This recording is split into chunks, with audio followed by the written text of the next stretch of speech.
ಬ್ರಹ್ಮೇ ನಮೋ ನಮಃ. ಶ್ರೀಮದ್ಭಗವದ್ಗೀತಾ ಪ್ರಥಮೋಧ್ಯಾಯ ಅರ್ಜುನ ವಿಷಾದ ಯೋಗ. ನೋಡ್ತಾ ಇದ್ವಿ ನಿನ್ನೆ ಬಗ್ಗೆ ಪರಿಚಯ ಮಾಡ್ಕೊಂಡ್ವಿ. ಭೀಷ್ಮಾಚಾರ್ಯ ಯಾರು ನೋಡ್ತಾ, ಅವರು ಶಂತನ ಚಕ್ರವರ್ತಿಯ ಪುತ್ರ ಅಂತೇಳಿ, ಗಂಗಾದೇವಿಯವರ ತಾಯಿ ಅಂತೇಳಿ, ಇವರು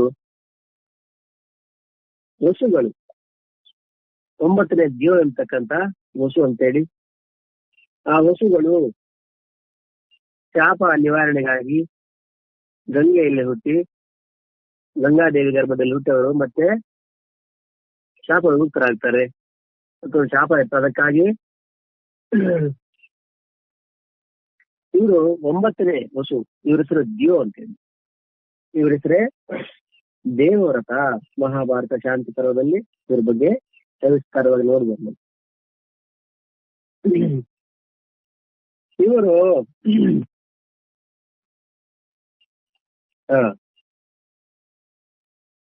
ಇವರು ತನ್ನ ತಂದೆ ಇಚ್ಛಾನುಸಾರವಾಗಿ ತಾನು ಯುಕ್ತ ವಯಸ್ಸಲ್ಲಿದ್ದರೂ ಕೂಡ ತಂದೆಗೆ ವಿವಾಹ ಮಾಡುತ್ತಾರೆ, ಸತ್ಯವತಿಯನ್ನು ತಂದು.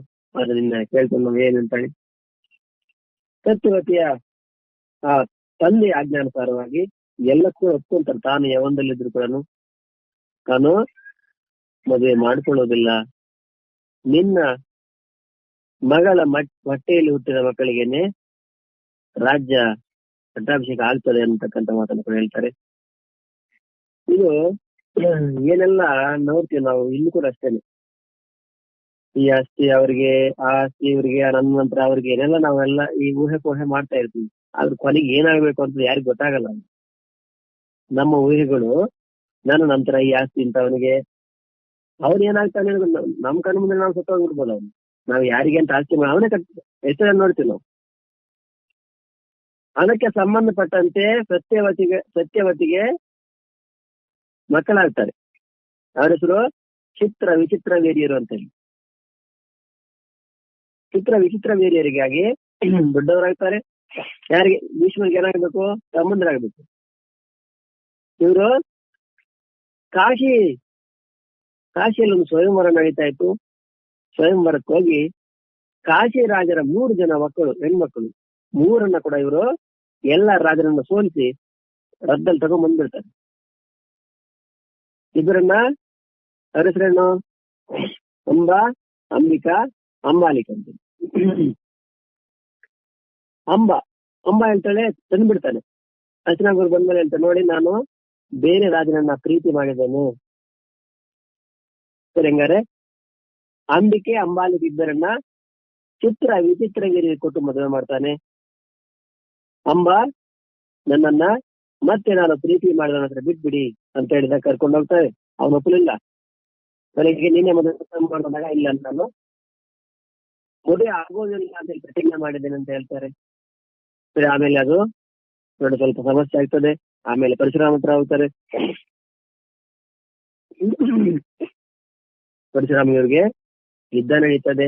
ಆಮೇಲೆ ಇವಾಗ ಅವಳು ಆತ್ಮಹತ್ಯೆ ಮಾಡ್ಕೊಳ್ತಾಳೆ. ಅವಳೇ ಶಿಖಂಡಿಯಾಗಿ ಯುದ್ಧದಲ್ಲಿ ಬಂದು ಭೀಷ್ಮಾಚಾರ್ಯರ ಮರಣಕ್ಕೆ ಕಾರಣವಾಗ್ತಾಳೆ. ಅದು ನಿಮ್ಗೆಲ್ಲ ಗೊತ್ತಿದೆ, ಸುಮ್ಮನೆ ಸಂಕ್ಷಿಪ್ತವಾಗಿ ಹೇಳ್ತೀನಿ. ಇವರ ತಮ್ಮಂದ್ರು ಯಾರಪ್ಪ ಅಂದ್ರೆ ಚಿತ್ರ ವಿಚಿತ್ರ ವೇರಿಯರು ತಮ್ಮಂದ್ರು. ದಾಸಿಯ ರಾಜನ ಸತ್ಯವತಿ ಮಗಳು. ಆ ಮಗಳ ಹೊಟ್ಟೆಯಲ್ಲಿ ಇಟ್ಟಿರ್ತಕ್ಕಂಥ ಇವರಿಗೆ ಕಾಶಿರಾಜನ ಮಕ್ಕಳ ಕೊಟ್ಟು ಮದುವೆ ಆಯ್ತು. ಆನಂತರ ಯಾರೋ ಒಬ್ಬ ಗಂಧರ್ವ ರಾಜನ ಕೈಯಲ್ಲಿ ಕೊಲ್ಲಲ್ಪಡ್ತಾನೆ. ಇನ್ನೊಬ್ಬ ವಿಶೇಷವಾದ ಭೋಗ ವಿಲಾಸಿಯಾಗಿ ಕೊನೆಯಲ್ಲಿ ಅವನು ಸತ್ತೋಗ್ಬಿಡ್ತಾನೆ. ನೋಡಿ, ವಿಚಿತ್ರ ನೋಡಿ. ದಾಸಿ ರಾಜ ಯಾರಿಗಾಗಿ ನನ್ನ ಮಗಳ ಹೊಟ್ಟೆಯಲ್ಲಿ ಹುಟ್ಟಿದ ಮಕ್ಕಳು ರಾಜ್ಯದ ಪಟ್ಟಾಭಿಷೇಕ ಆಗ್ಬೇಕು, ಅವರೇ ಎಲ್ಲ ಅನುಭವಿಸ್ಬೇಕು ಅಂದುಕೊಂಡ ದಾಸಿ ರಾಜ ಸತ್ಯವತಿ ಹೊಟ್ಟೆಯಲ್ಲಿ ಹುಟ್ಟಿದ ಮಕ್ಕಳ ಕಥೆ ಏನಪ್ಪ ಅಂದ್ರೆ, ಒಬ್ಬ ಗಂಧರ್ವನಿಂದ ಕೊಲ್ಲಲ್ಪಡ್ತಾನೆ. ಇನ್ನೊಬ್ಬ ವಿಶೇಷವಾದ ಭೋಗ ವಿಲಾಸಿಯಾಗಿ ಅರಣ್ಯದಲ್ಲಿ ಸತ್ತೋಗ್ಬಿಡ್ತಾನೆ. ನೋಡಿ, ಇದೇ ವಿಚಿತ್ರ ಲೋಕ. ಇವಂದಲ್ಲಿ ಏನೇನೋ ನಾವೆಲ್ಲ ಏನೇನೋ ಕಲ್ಪನೆ ಊರೆಲ್ಲ ಮಾಡ್ಕೊಂಡ್ಬಿಡ್ತೀವಿ. ನನ್ನ ನಂತರ ಅವನಿಗೆ ಯಾರಿದ್ದಾರೆ ಒಂದ್ ವೇಳೆ ನಾವು ಕೂತ್ಕೊಂಡು ನಾವ್ ಅಂದ್ಕೊಂಡಂಗೆ ಅವ್ರು ಬದುಕ್ತಾನೆ ಅದು ಗೊತ್ತಿಲ್ವಲ್ಲ. ಒಂದೊಮ್ಮೆ ನಮ್ಮ ಕಣ್ಣ ಮುಂದೆ ಅವರೇ ಸುತ್ತೋಗ್ಬಿಡ್ತಾರೆ. ಇದೆಲ್ಲ ನಡೆದಿದ್ದು ಯಾವಾಗ? ಇದೆಲ್ಲ ನಡೆದಿದ್ದು ಭೀಷ್ಮಾಚಾರ್ಯ ಬದುಕಿರ್ಬೇಕಾದ್ರೆ ನಡೀತಾರೆ. ಹಾಗಿರ್ತಾರೆ, ಇರ್ಲಿ, ಏನೇ ಇರ್ಲಿ, ಸುಮ್ಮನೆ ಸಂದರ್ಭ ಬಂತು ಅಂತ ಜ್ಞಾಪಕ ಬಂತು. ನಾನು ಯಾವಾಗ್ಲೂ ಓದ್ದ ಜ್ಞಾಪಕ, ಅದೇ ರೀತಿ ಓದ್ದಂಗೆ ನಂಗೆ ಜ್ಞಾಪಕ ಇಲ್ಲ. ಇರ್ಲಿ, ಏನೇ ಇರ್ಲಿ, ಮುಂದೆ ಹೋಗೋಣ. ಹಾಗೆ ಸರಿ, ಅವರು ಮತ್ತೆ ಮದುವೆ ಆಗ್ಲಿಲ್ಲ, ಪ್ರತಿಜ್ಞೆ ಮಾಡ್ತಾರೆ. ಹಾಗಾಗಿ ಆ ಪ್ರತಿಜ್ಞೆಯಿಂದ ಇವ್ರ ಹೆಸರು ದೇವವ್ರತ. ಆ ಪ್ರತಿಜ್ಞೆಯಿಂದ ಇವರಿಗೆ ಭೀಷ್ಮ ಅಂತ ಹೆಸರು ಬರ್ತದೆ. ತಂದೆ ಸುಖಕ್ಕಾಗಿ ಮನುಷ್ಯ ಮಾತ್ರ ಪರಮ ಲೋಭವಾಗಿರ್ತಕ್ಕಂಥ ಎಲ್ಲಾ ಸುಖವನ್ನು ತ್ಯಾಗ ಮಾಡಿ ಇವರು ತಂದೆ ಇಚ್ಛೆಯನ್ನ ಪೂರ್ತಿ ಮಾಡ್ತಾರೆ. ಆ ಇಚ್ಛೆ ಪೂರ್ತಿ ಮಾಡಿದ ಆ ಸಂದರ್ಭದಲ್ಲಿ ತಂದೆಗೆ ತುಂಬಾ ಸಂತೋಷವಾಗಿ, ನನಗಾಗಿಯೇ ಮಗ ಎಲ್ಲ ಸುಖವನ್ನ ತ್ಯಾಗ ಮಾಡಿದನು ಅಂತ ಹೇಳಿ ಅವನ ಹತ್ರ ಕರೆದು ಆಶೀರ್ವಾದ ಮಾಡ್ತಾರೆ. ನೀನು ಇಚ್ಛಾಮರಣಿ ಆಗು, ನಿನ್ನ ಇಚ್ಛೆ ಇಲ್ಲದೆ ಮರಣಕ್ಕೂ ನಿನ್ನ ಹತ್ರ ಬರೋದೇ ಇಲ್ಲ. ನೀನು ಯಾರು ನಿನ್ನೇನೋ ಮಾಡ್ಲಿಕ್ಕಾಗಲ್ಲ. ನೀನು ಇಚ್ಛೆ ಪಟ್ರೇನೆ ಮರಣ, ಅಲ್ಲಿವರೆಗೆ ನಿನ್ನ ಯಾರು ಏನು ಮಾಡ್ಲಿಕ್ಕಾಗಲ್ಲ ಅಂತೇಳಿ ಆಶೀರ್ವಾದ ಮಾಡ್ತಾರೆ. ಇನ್ನು ಅವ್ರ ಬಗ್ಗೆ ಅವ್ರು ಎಂತ ಮಹಾನ್ ಭಾವರು ಅಂತ ನೋಡಿದ್ವಿ ನಾವು. ಬ್ರಹ್ಮಚಾರಿ, ಅತ್ಯಂತ ತೇಜಸ್ವಿ, ಶಸ್ತ್ರಾಶಾಸ್ತ್ರ ಎರಡನ್ನೂ ಕೂಡ ಪೂರ್ತಿ ಬಲ್ಲವರು, ಅನುಭಾವಿ, ಜ್ಞಾನಿ, ಶೌರ್ಯ, ವೀರ್ಯ, ತ್ಯಾಗ, ಸಹಿಷ್ಣು, ತೇಜಸ್ವಿ, ನ್ಯಾಯಪ್ರಿಯತೆ, ಉದಾರತೆ, ಲೋಕಪ್ರಿಯತೆ, ಸ್ಪಷ್ಟವಾದಿತ್ವ, ಸಾಹಸ, ಬ್ರಹ್ಮಚರ್ಯ, ವಿರತಿ, ವಿಜ್ಞಾನ, ಜ್ಞಾನ, ಮಾತಾಪಿತೃಭಕ್ತಿ, ಗುರುಸೇವೆ, ಒಂದಲ್ಲ ಎರಡಲ್ಲ ಎಲ್ಲಾ ರೀತಿಯಾಗಿರ್ತಕ್ಕಂಥ ಸದ್ಗುಣ ಸಂಪನ್ನರಾಗಿದ್ರು ಮೂರ್ತಿ. ಇನ್ನು ಭಗವಂತನ ಭಕ್ತಿಯಿಂದ ಅವರ ಜೀವನ ಓತಪೂರ್ವಕವಾಗಿತ್ತು ಅಂತ ತಿಳ್ಕೊಂಡ್ವಿ. ಭಗವಾನ್ ಶ್ರೀಕೃಷ್ಣನ ಸ್ವರೂಪ ತತ್ವವನ್ನ ಉತ್ತಮ ರೀತಿಯಲ್ಲಿ ಬಲ್ಲವರಾಗಿದ್ರು. ಏಕನಿಷ್ಠ ಪೂರ್ಣ ಶ್ರದ್ಧಾ ಸಂಪನ್ನರಾಗಿದ್ರು ಮತ್ತು ಪರಮ ಭಕ್ತರಾಗಿದ್ರು.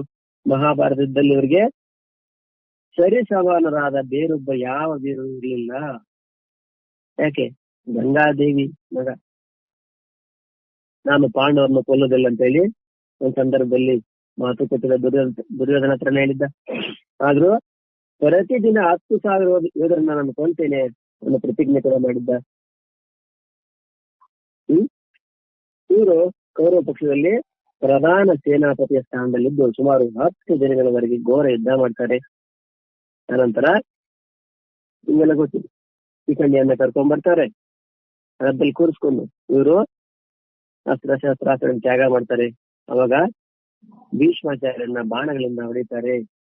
ಅದೇ ಇದರಲ್ಲಿ ಭೀಷ್ಮಾಚಾರ್ಯರು ನೆಲಕ್ಕೆ ಹೊರಡ್ತಾರೆ. ನೆಲದ ಮೇಲೆ ಬೀಳದಂತೆ ಬಾಣಗಳಿಂದ ಮಂಚವನ್ನ ತಯಾರಿಸಲಾಯಿತು ಅಂತ ಹೇಳಿ ಅದ್ರ ಮೇಲೆ ಮಲಗಿರ್ತಾರೆ. ಮಹಾನ್ ನಂತರ ಮಿಕ್ಕ ದಿನಗಳಲ್ಲಿ ಜ್ಞಾನೋಪದೇಶ ಮಾಡ್ತಾರೆ. ಜ್ಞಾನೋಪದೇಶ ಮಾಡಿ ಧರ್ಮೋಪದೇಶ ಎಲ್ಲ ಆದ್ಮೇಲೆ ಉತ್ತರಾಯಣ ಪುಣ್ಯಕಾಲಕ್ಕಾಗಿ ನಿರೀಕ್ಷೆ ಮಾಡ್ತಾ ಉತ್ತರಾಯಣ ಪುಣ್ಯಕಾಲದ ಮೇಲೆ ಸ್ವೇಚ್ಛೆಯಿಂದ ಅವರು ಇಚ್ಛಾಪೂರ್ವಕವಾಗಿ ದೇಹವನ್ನು ತ್ಯಾಗ ಮಾಡ್ತಾರೆ. ಇದಿಷ್ಟು ಭೀಷ್ಮಾಚಾರ್ಯ ಸಂಕ್ಷಿಪ್ತ ಚರಿತ್ರೆ ನೋಡಿದ್ವಿ ನಾವು. ಇವತ್ತು ಕರ್ಣನ ಚರಿತ್ರೆಯನ್ನು ನೋಡೋಣ ಸಂಕ್ಷಿಪ್ತವಾಗಿ. ಯಾರು ಈ ಕರ್ಣ ಅಂತಂದ್ರೆ, ಕರ್ಣನು ಕುಂತಿಯ ಮಗನಾಗಿದ್ದನು. ಸೂರ್ಯ ದೇವರ ಪ್ರಭಾವದಿಂದ ಕುಂತಿಯ ಕನ್ಯಾವಸ್ಥೆಯಲ್ಲಿಯೇ ಇವನ ಜನ್ಮವಾಯಿತು. ಕುಂತಿಯು ಇವನನ್ನ ಪೆಟ್ಟಿಗೆಯಲ್ಲಿಟ್ಟು ನದಿಯಲ್ಲಿ ತೇಲಿಬಿಟ್ಟನು. ಆದರೆ ಭಾಗ್ಯವಶಾತ್ ಇವನು ಮೃತ್ಯುವಾಗಲಿಲ್ಲ ಮತ್ತು ತೇಲುತ್ತಾ ಆ ಪೆಟ್ಟಿಗೆ ಹಸ್ತಿನಾಪುರಕ್ಕೆ ಬಂತು. ಅತಿರಥ ಹೆಸರಿನ ಸೂತನಿವರನ್ನ ತನ್ನ ಮನೆಗೆ ತೆಗೆದುಕೊಂಡು ಹೋದನು. ಅವನ ಹೆಂಡತಿ ರಾಗ ಇವನ ಪಾಲನೆ ಪೋಷಣೆ ಮಾಡಿದಳು. ಆದ್ದರಿಂದ ಇವರ ಹೆಸರು ಅವನ ಮಗನ, ಅದರಿಂದ ಅವರು ಅವರ ಮಗನೆಂದೇ ತಿಳಿಯಲ್ಪಟ್ಟನು. ಹಾಗಾಗಿ ಅವರಿಗೆ ರಾಧೆ ಅಂತ ಒಂದು ಹೆಸರಿದೆ. ಕವಚ ಮತ್ತು ಕುಂಡಲ ರೂಪಿ ಧನದ ಜೊತೆಗೆ ಇವನ ಜನನವಾಗಿತ್ತು. ಆದ್ರಿಂದ ಅತಿರಥನು ಇವನಿಗೆ ವಸುಷೇನ ಎಂದು ಹೆಸರಿಟ್ಟನು. ಇವರು ದ್ರೋಣಾಚಾರ್ಯರಿಂದ ಮತ್ತು ಕರ್ಣ ಪರಶುರಾಮರಿಂದ ಶಸ್ತ್ರಾಸ್ತ್ರ ವಿದ್ಯೆಗಳನ್ನು ಕಲಿತಿದ್ದರು. ಇವರು ಶಸ್ತ್ರ ಮತ್ತು ಶಾಸ್ತ್ರ ಎರಡರಲ್ಲೂ ದೊಡ್ಡ ಪಂಡಿತ ಮತ್ತು ಅನುಭವಿ ಆಗಿದ್ದನು. ಧನುರ್ವಿದ್ಯೆ ಮತ್ತು ಯುದ್ಧ ಕಲೆಗಳಲ್ಲಿ ಇವನು ಅರ್ಜುನನಿಗೆ ಸಮನಾಗಿದ್ದನು. ದುರ್ಯೋಧನನೊಡನೆ ಈತನಿಗೆ ಅಪಾರ ಮೈತ್ರಿ ಮತ್ತು ದುರ್ಯೋಧನನು ಇವನನ್ನ ಅಂಗ ದೇಶದ ರಾಜ್ಯವನ್ನಾಗಿ ಮಾಡಿದ್ದನು.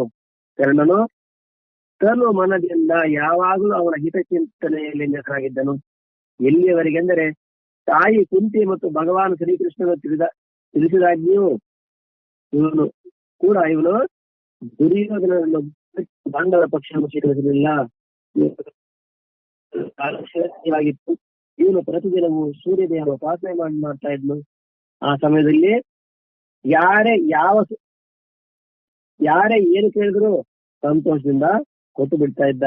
ಒಂದು ದಿನ ದೇವೇಂದ್ರನು ಅರ್ಜುನನ ಹಿತಕ್ಕಾಗಿ ಬ್ರಾಹ್ಮಣ ವೇಷ ಧರಿಸಿ ಅವನ ಶರೀರಕ್ಕೆ ಹತ್ತಿಕೊಂಡಿದ್ದ ನೈಸರ್ಗಿಕವಾದ ಕವಚ ಕುಂಡಲವನ್ನು ಕೇಳಿಕೊಡನು. ಇವನು ಬಹು ಸಂತೋಷದಿಂದ ಆ ಕ್ಷಣದಲ್ಲಿ ಕವಚ ಕುಂಡಲವನ್ನು ಕಳಿಸಿ ಕೊಟ್ಟೇ ಬಿಟ್ಟನು. ಅದಕ್ಕೆ ಪ್ರತಿಯಾಗಿ ಇಂದ್ರನಿವರಿಗೆ ಒಂದು ವೀರಗಾತಿನಿ ಎಂಬ ಅಮೋಘವಾದ ಶಕ್ತಿಯನ್ನು ಕೊಟ್ಟನು. ಕರ್ಣನು ಯುದ್ಧ ಸಮಯದಲ್ಲಿ ಅದರ ಮೂಲಕವೇ ಭೀಮಸೇನನ ವೀರ ಪುತ್ರನಾದ ಘಟೋತ್ಕಚನನ್ನ ವಧಿಸಿದನು. ದ್ರೋಣಾಚಾರ್ಯನ ನಂತರ ಮಹಾಭಾರತ ಯುದ್ಧದಲ್ಲಿ 2 ದಿನಗಳವರೆಗೆ ಪ್ರಧಾನ ಸೇನಾಪತಿಯಾಗಿದ್ದು ಇವನು ಅರ್ಜುನನ ಕೈಯಿಂದ ಕೊಲ್ಲಲ್ಪಟ್ಟನು. ಕರ್ಣ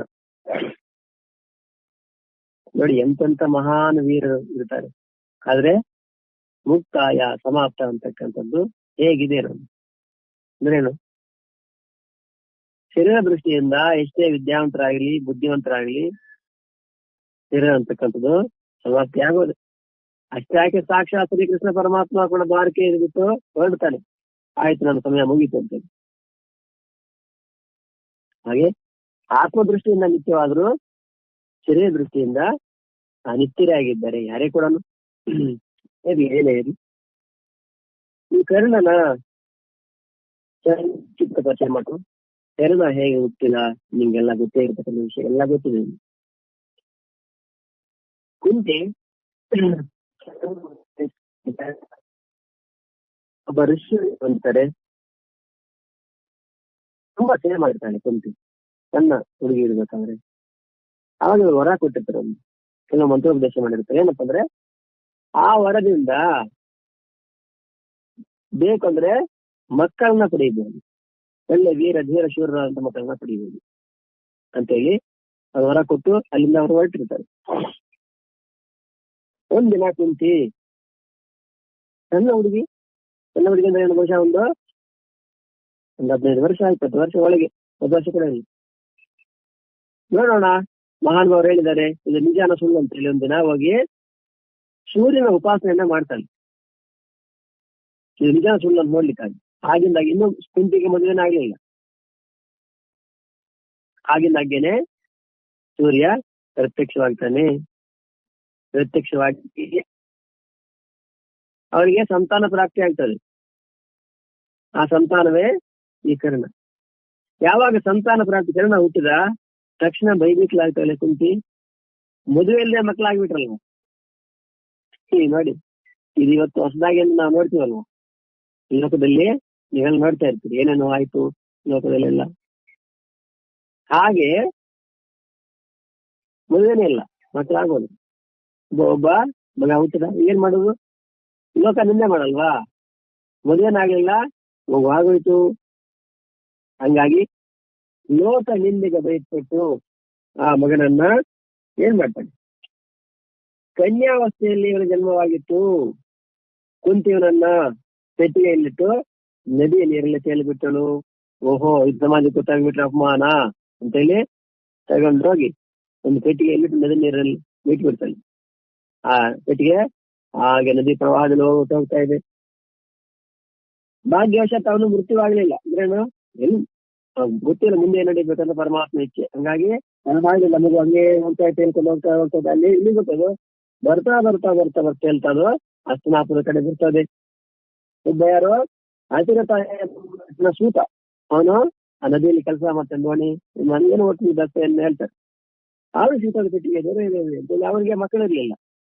ಏನ್ ಪೆಟ್ಟಿಗೆ ಅಂತ ಹೇಳ್ತೀವಿ ನೋಡ್ತಾನೆ. ನೋಡಿದ್ರೆ ಒಳಗಡೆ ಸುಂದರವಾದ ಮಗು. ಬಾ, ಪರಮಾತ್ಮನೇ ನನಗಾಗಿ ಮಗುವನ್ನ ಕಳಿಸ್ಕೊಟ್ಟಿದ್ದಾನೆ ಅಂತ ತುಂಬಾ ಖುಷಿ ಆಗ್ತದೆ. ಆ ಪೆಟ್ಟಿಗೆಯನ್ನ ಮಗುವನ್ನ ಎತ್ಕೊಂಡು ಸಂತೋಷದಿಂದ ಮನೆಗೆ ಹೋಗ್ತಾನೆ. ಅವನಿಗೂ ಮಕ್ಕಳಿರ್ಲಿಲ್ಲ. ಪರಮಾತ್ಮ ನನಗಾಗಿ ಮಗುವನ್ನ ಕಳಿಸ್ಕೊಟ್ಟಿದ್ದಾನೆ ಅಂತ ತುಂಬಾ ಖುಷಿ ಆಗ್ತಾನೆ ಅವನು. ಅತಿರಥ ಮನೆಗೆ ತಗೊಂಡು ಹೋಗ್ತಾನೆ. ಅವನ ಹೆಂಡತಿ ಹೆಸರು ಏನಪ್ಪ ಅಂದ್ರೆ ರಾಧೆ. ಹಾಗಾಗಿ ಕರ್ಣನಿಗೆ ರಾಧೇಯ ಅಂತ ಒಂದು ಹೆಸರು ಕೂಡ ಇದೆ. ಮಗನೇನೋ ಕುಂತಿ ಮಗ, ಆದ್ರೆ ಬಾಲ್ಯದಿಂದ ಸಾಕಿ ಬೆಳೆಸಿದ್ದೆಲ್ಲ ಯಾರಂದ್ರೆ ರಾಧೆ. ಯಾರು? ಈ ಅತಿರಥನ ಹೆಂಡತಿ ರಾಧೆ. ಆ ರಾಧೆಯನ ಮಗನೇ. ಅದಕ್ಕೆ ನನಗೆ ರಾಧೇಯ ಮಹಾಭಾರತದಲ್ಲಿ ನೀವು ಓ ರಾಧೇಯ ಕೃಷ್ಣ ಅಂತ ಕರೀತಾನೆ. ರಾಧೇಯ ಅಂದ್ರೆ ರಾಧೆಯಿಂದ ಬೆಳೆಸಲ್ಪಟ್ಟವನು. ಇವಾಗ ಪಾಲನೆ ಪೋಷಣೆ ಮಾಡಿದನು. ಆದ್ರಿಂದ ಅವನು ಅವರ ಮಗನೆಂದೇ ತಿಳಿಯಲ್ಪಟ್ಟನು. ಹಾಗಾಗಿ ಯಾರ ಮಗಪ್ಪ ಇವನು ಕರ್ಣ ಅಂದ್ರೆ ರಾಧೆಯನ ಮಗ ಅತಿರಥನ ಮತ್ತು ರಾಧೆಯನ ಮಗ ಅಂತ ಹೇಳ್ತಾ ಇದ್ರು. ಹುಟ್ಟಿದಿಂದಲೇ ಕರ್ಣನಿಗೆ ಕವಚ ಕುಂಡಲ ರೂಪಿಯ ಧನದ ಜೊತೆಗೆ ಇವನ ಜನನವಾಗಿತ್ತು. ನಂತರಲ್ಲ ನೋಡಿ, ನಾನು ಯಾರು ವಿಡಿಯೋ ಹಾಕಿದ್ರು. ಆ ಸಣ್ಣ ಹುಡುಗನಿಗೆ ರೆಕ್ಕೆ ಇರದು. ಇವೆಲ್ಲ ಬರೀ ಸುಳ್ಳು ಬಿಡಿ ಸ್ವಾಮಿ. ಹುಟ್ಟುದಾರಿ ಯಾರಿಗಾದ್ರೂ ಕವಚ ಕುಂಡಲೆಲ್ಲ ಬರ್ತದ? ಅಲ್ಲ, ಮೆಟಲ್ ಎಲ್ಲ ಶರೀರ ಹೊಡೆದಿದ್ರೆ ಶರೀರ ಏನಾಗ್ತದೆ? ಒಂದು ಚೂರು ಕಬ್ಬಿಣನೋ ಸ್ಟೀಲ್ ಒಳಗೆ ಶರೀರದಲ್ಲಿ ಇದ್ದು ಬಿಡ್ಲಿ, ಎಷ್ಟು ತೊಂದರೆ ಆಗ್ತದೆ. ಅಂತದ್ದು ಕವಚ ಕುಂಡ ಎಲ್ಲ ಹೀಗೆ ಇದ್ರೆ ಸಾಧ್ಯನೇ ಅಂತ ನಾವು ಹೇಳ್ತೀವಿ ನೋಡಿ. ಮಲ್ಲಿ ಅಲ್ಲೋ ಅಮೆರಿಕದಲ್ಲಿ ಎಲ್ಲೋ ಮಗು ಜನನ ಆಗಿದೆ, ಅದಕ್ಕೆ ರೆಕ್ಕೆ ಇದೆ. ರೆಕ್ಕೆ ಹಾಗೆ ಬಡಿತದೆ. 2 ತಲೆ ಮಕ್ಕಳು ನೋಡ್ತೀವಿ, 3 ತಲೆ ಮಕ್ಕಳು ನೋಡ್ತೀವಿ. ಇನ್ನು ಎಷ್ಟು ಬೇವಿ ತಂದೆ ತಾಯಿ ಸಹಾಯವಿಲ್ಲದೆ ಮಕ್ಕಳನ್ನ ಅವರಿಗೆ ನಾವು ಆರ್ಡರ್ ಕೊಟ್ಟರೆ ಬೆಳೆಸ್ಕೊಡ್ತಾರೆ. ಇದು ಸಾಮಾನ್ಯ ಒಂದು ವಿಜ್ಞಾನಕ್ಕೆ ಶಕ್ತಿ ಇರ್ಬೇಕಾದ್ರೆ ಇನ್ನು ದೇವತೆಗಳು, ಋಷಿ ಮಹರ್ಷಿಗಳು, ಅವರ ಶಕ್ತಿ ಸಾಮರ್ಥ್ಯ ಅದ್ರ ಮುಂದೆ ನಮ್ಮ ವಿಜ್ಞಾನ ಎಷ್ಟು ಅಂತ. ಹಾಗೆ ಕವಚ ಕುಂಡಲಗಳು ಸಹಜವಾಗಿ ಪ್ರಾಪ್ತಿವಾಗಿತ್ತು. ಯಾರಿಗೆ? ಕರ್ಣನಿಗೆ. ಯಾಕೆ? ಸೂರ್ಯನ ಮಗ ಅಲ್ವ. ಸೂರ್ಯದೇವ ಮತ್ತು ಕುಂತಿ ಇಬ್ಬರಿಂದ ಹುಟ್ಟಿದ ಮಗ ಕರ್ಣ. ಇವರಿಗೆ ಆಚರಿತ ಏನ್ ಹೆಸರಿಡ್ತಾನೆ? ವಸುಸೇನ ಅಂತ ಹೇಳಿ ಹೆಸರಿಡ್ತಾನೆ. ಭೀಷ್ಮಾಚಾರ್ಯರ ಹೆಸರೇನು? ದೇವವ್ರತ. ಹಾಗೆ ಕರ್ಣನ ಹೆಸರೇನಪ್ಪ ಅಂದ್ರೆ ಮೊದಲನೇ ಹೆಸರು ವಸುಸೇನ. ವಸುಸೇನ ಅಂತೇಳಿ ಈ ಅತಿರಥ ಹೆಸರಿಡ್ತಾನೆ. ತುಂಬಾ ಪ್ರೀತಿಯಿಂದ ಸಾಕ್ತಾರೆ. ಯಾಕೆ? ಅತಿರಥನಿಗೆ ಮಕ್ಕಳಿರ್ಲಿಲ್ಲ. ಅತಿರಥ ಮತ್ತು ರಾಧೆ ಇಬ್ರು ಕೂಡ ತುಂಬಾ ಪ್ರೀತಿಯಿಂದ ನದಿಯಲ್ಲಿ ಆ ಮಗನನ್ನ ತಗೊಂಡ್ಬಂದು ಇವರಿಬ್ಬರು ತುಂಬಾ ಪ್ರೀತಿಯಿಂದ ಸಾಕ್ತಾರೆ. ಇವನು ಆಮೇಲೆ ದೊಡ್ಡವನಾದ್ಮೇಲೆ ದ್ರೋಣಾಚಾರ್ಯರಿಂದ ಮತ್ತು ಪರಶುರಾಮರಿಂದ ಶಾಸ್ತ್ರಾಸ್ತ್ರ ವಿದ್ಯೆಗಳನ್ನ ಕಲಿತಾನೆ. ದ್ರೋಣಾಚಾರ್ಯರು ಮತ್ತು ಪರಶುರಾಮರಿಂದ ಅವ್ರ ಹತ್ರ ಹೋಗಿ ಶಾಸ್ತ್ರಾಸ್ತ್ರ ವಿದ್ಯೆ ಕಲಿತಾನೆ. ಮತ್ತು ಪರಶುರಾಮರಿಂದ ಈ ವಿದ್ಯೆ ಕಲಿಬೇಕಾದ್ರೆ ಒಂದು ಶಾಪ ಕೂಡ ಇದೆ ಪಾಪ. ನಿಮ್ಗೆಲ್ಲ ನಿಮ್ಗೆ ಗೊತ್ತಿದ್ದಾವೆಲ್ಲ ಈಗ ಹೇಳಲಿಕ್ಕೆ ತುಂಬಾ ವಿಸ್ತಾರ ಆಗ್ತದೆ. ಒಂದಿನ ಹೋಗಿ ನಾನು ಬ್ರಾಹ್ಮಣ ಅಂತೇಳಿ ಪರಶುರಾಮರ ಹತ್ರ ವಿದ್ಯೆ ಕಲಿತಾ ಇರ್ತಾನೆ. ಒಂದಿನ ಒಂದು ನೊಣ, ಅದು ಗುರಿಗೆ ಅಂತ ತೆಲುಗಲ್ಲಿ ಬಂದದು ಆ ಶಿಷ್ಯನ ತೊಡೆ ಮೇಲೆ ಮಲಗಿರ್ತಾರೆ ಪರಶುರಾಮರು. ಮಲಗಿರ್ಬೇಕಾದ್ರೆ ಅವ್ರು ಬಂದು ಒಂದು ಕೀಟ ಅವರ ತೊಡೆಯನ್ನ ಹಾಗೆ ತುರಿತದೆ, ರಕ್ತ ಸ್ರಾವ ಆಗ್ತದೆ. ಆದ್ರೂ ಅವರು ಗುರುಗಳ ನಿದ್ರೆಗೆ ಭಂಗವಾಗುತ್ತೆ ಅಂತೇಳಿ ಹಂಗೆ ಇರ್ತಾರೆ. ಆಮೇಲೆ ಸ್ವಲ್ಪ ನೆನೀತದೆ ಅವರಿಗೆ ಶರೀರ. ಎದ್ದು ನೋಡ್ತಾರೆ, ಏನು ಅಂದ್ರೆ ಆ ಕೀಟ ಬಂದು ಆ ತೊಡೆ ತೊಳಿತಿರ್ತದೆ, ಕರ್ಣನ ತೊಡೆ. ಏನಂತಂದ್ರೆ ನಿಮ್ಗೆ ಎಲ್ಲಿ ನಿದ್ರಾಭಂಗವಾಗುತ್ತಂತ ನಾನು ಹೇಳಲಿಲ್ಲ ಸ್ವಾಮಿ ಅಂತಂದ್ರೆ ಅವ್ರು ಹೇಳ್ತಾರೆ, ನೋಡು ರಕ್ತವನ್ನ ನೋಡಿಕೊಂಡು ನಿನಗೆ ಭಯ ಬರಲಿಲ್ಲ ಅಂದ್ರೆ ನೀನು ಬ್ರಾಹ್ಮಣ ಅಲ್ಲ. ಬ್ರಾಹ್ಮಣ ರಕ್ತ ನೋಡಿ ಭಯ ಪಡ್ತಾನೆ, ಕ್ಷತ್ರಿಯನಾಗಿರ್ಬೋದು ಅಂತೇಳಿ. ಆವಾಗ ನನ್ನಿಂದ ನೀನು ಬ್ರಾಹ್ಮಣ ಅಂತೇಳಿ ಎಲ್ಲ ವಿದ್ಯೆ ಕಲ್ತಿದ್ಯಾ. ಹಾಗಾಗಿ ಇದ್ದ ಸಮಯದಲ್ಲಿ ನಿನಗೆ ನನ್ನ ವಿದ್ಯೆಗಳೆಲ್ಲ ಜ್ಞಾಪಕಕ್ಕೆ ಬರದೇ ಇರ್ಲಿ, ವಿಸ್ಮೃತಿ ಆಗ್ಲಿ ಅಂತೇಳಿ ಶಾಪ ಇಡ್ತಾರೆ. ಎಲ್ಲ ಗೊತ್ತಿದೆ ನಿಮ್ಗೆ.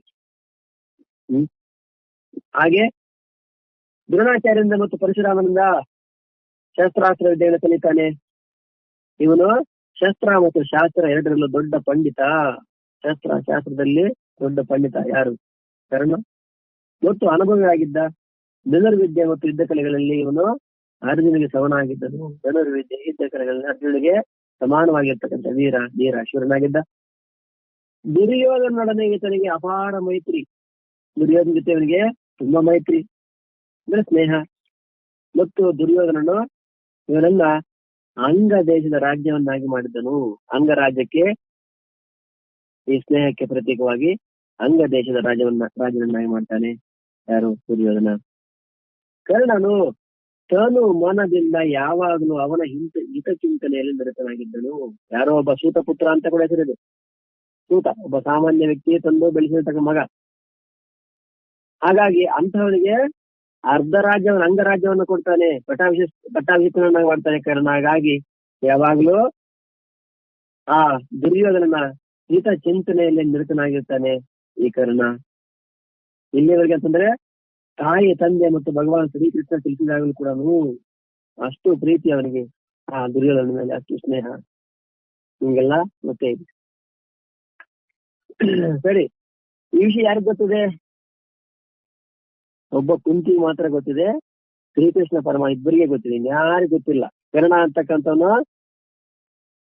ಕುಂತಿಯ ಮಗ ಅನ್ನೋ ವಿಷಯ ಒಬ್ಬ ಪರಮಾತ್ಮ ಮತ್ತು ಕುಂತಿ ಬಿಟ್ಟು ತಾಯಿಗೆ ಬಿಟ್ಟು ಯಾರಿಗೂ ಗೊತ್ತಿಲ್ಲ. ತಾಯಿಗೊಬ್ಬರೇ ಗೊತ್ತಾಗತ್ತೆ. ಆಯ್ತಾ? ಒಂದಿನ ಕುಂತಿ ಹೋಗ್ತಾಳೆ. ಕುಂತಿ ಹೋದಾಗ ಕುಂತಿ ಹೋಗಿ ಅದಕ್ಕೆ ಮೊದಲು ಸೂರ್ಯದೇವ ಬರ್ತಾನೆ. ಬೆಳಗ್ಗೆ ಕರ್ಣ ಕೂತ್ಕೊಂಡು ಸೂರ್ಯನ ಉಪಾಸನೆ ಮಾಡ್ತಾ ಇರ್ತಾನೆ. ಹಿಂದ್ಗಡೆಯಿಂದ ಕುಂತಿ ಬರ್ತಾಳೆ. ಬಂದಾಗ ಉಪಾಸನೆ ಆದ ನಂತರ ಎದ್ದು ಬರ್ತಾನೆ. ಕರ್ಣ ನಮಸ್ಕಾರ ಮಾಡ್ತಾನೆ. ಯಾರಮ್ಮ ನೀವು ಅಂತಾನೆ. ಅವಾಗ ಹೇಳ್ತಾಳೆ, ಮಗ ನಾನು ಯಾರು ಅಲ್ಲಪ್ಪ, ನಿಮ್ ತಾಯಿ. ಇಲ್ಲ ನಾನು ರಾಧೆ, ನಮ್ಮ ತಾಯಿ ರಾಧೆ, ನೀವು ನಮ್ಮ ತಾಯಿ ಅಂತಿರಲ್ಲ, ಹಾಗನ್ನಬಾರ್ದು ಅಂತ. ಇಲ್ಲ ಮಗನೆ, ವಿಷಯ ಏನಾಯ್ತು ಕೇಳು ಅಂತೇಳಿ ಎಲ್ಲ ವಿಷಯ ಹೇಳ್ತಾರೆ. ನಾನು ಕನ್ಯೆ ಆಗಿರ್ಬೇಕಾದ್ರೆ ಒಬ್ಬ ಮಹರ್ಷಿಯ ಕೊಟ್ಟ ಮಂತ್ರದ ಪ್ರಯೋಗ ಮಾಡುವ ಅಂತೇಳಿ ಪ್ರಯತ್ನ ಪಟ್ಟೆ. ಸೂರ್ಯನ ಅನುಗ್ರಹದಿಂದ ನನ್ನ ಜನನವಾಯಿತು. ಮದುವೆ ಇಲ್ಲದೆ ಮಕ್ಕಳಾಗಿದ್ದಾರೆ ಅಂತೇಳಿ ಅವಮಾನ